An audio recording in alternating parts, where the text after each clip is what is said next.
کیا سندھ میں trade union بحال ہے؟ کس نے روکا ہے؟ کیا سندھ میں اسٹوڈنٹ یونینز بحال ہیں؟ کس نے روکا ہے؟ کل تو انٹرنیشنل ریلیشنز میں ایک لیکچر تھا، ادھر جانے کا موقع ملا تو کراچی یونیورسٹی میں سرونگ کرنل سے بھی ملاقات ہوئی، سرونگ بریگیڈیئر سے بھی ملاقات ہوئی، اور یہ بھی پتا چلا کہ یہ بحیثیت اسٹوڈنٹس آتے ہیں۔ تو وہ جو ڈاکٹر سکندر مہدی مرحوم نے ایک مرتبہ کہا تھا کہ ایک انٹلیکچل اسپیس ہے، یہ بھی آپ کی فل ہونے جا رہی ہے۔ تو ہم پھر کس کی طرف دیکھیں؟ یہ جو آخری چیپٹر ہے اختر حسین کا کہ ہم جیتیں گے، ہم کیسے جیتیں گے؟ آپ کی رہی صحیح جمہوری قوتیں طلبہ یونین کی بحال کرو تو اف اگر مگر یہ پچھلے 6 مہینے سے 10 مرتبہ سعید غنی صاحب سے کہہ دیا کہ بھائی رکاوٹ کیا ہے؟ کیوں نہیں کانٹریکچل سسٹم ختم کرتے؟ کیا رکاوٹ ہے؟ بدقسمتی سے پاکستان میں اشاروں کی سیاست چل رہی ہے۔ جو اقتدار میں ہے وہ بھی اشاروں پہ ہیں، جو حزب اختلاف میں بھی ہیں وہ بھی اشاروں کا انتظار کر رہے ہیں، اور اسی لیے بائیں بازو کو سب سے پہلے ختم کیا گیا کہ ان سے تو نجات حاصل کی جائے۔ پہلی ڈیموکریٹک اسٹوڈنٹ فیڈریشن کی طلبہ تحریک سے لے کے کمیونسٹ پارٹی پر پابندی، پھر اس کے بعد این ایس ایف بننا، این ایس ایف کی تقسیم، جس پہ بہت اچھی کتاب ڈاکٹر حسن جاوید نے 3 جلدوں پہ لکھی ہے، لیکن الٹیمیٹلی پھر دوسرا ٹرننگ پوائنٹ کہاں آیا؟ 70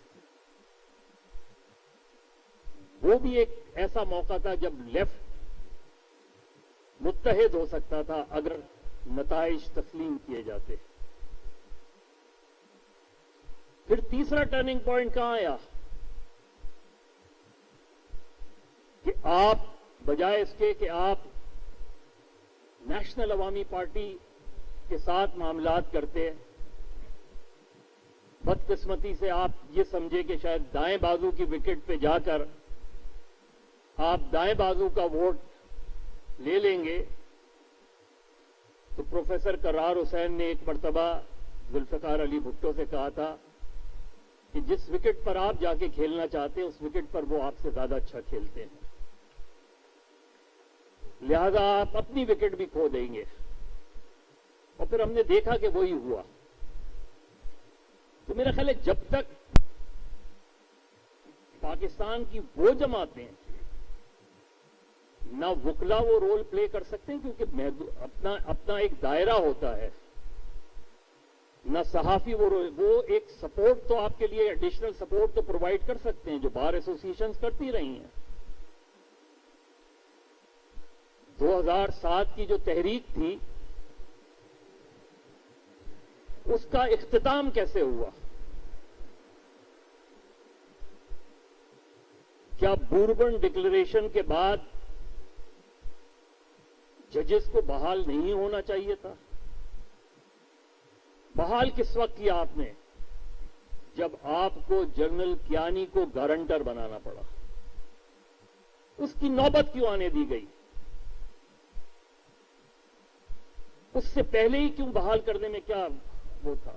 پھر جس کا ذکر بھی کیا 2006 کا میثاق جمہوریت،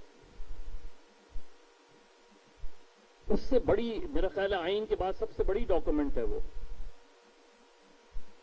لیکن ہم خوبصورت تحریر ضرور لکھ سکتے ہیں، عملی زندگی میں بہت مشکل نظر آئی۔ اس میں جو بھی تجاویز انہوں نے اپنے پہلے ہی چیپٹر میں اختر حسین صاحب نے دی ہیں، میں ان سب سے اتفاق کرتا ہوں، لیکن مجھے وہ ہوتی نظر نہیں آتی۔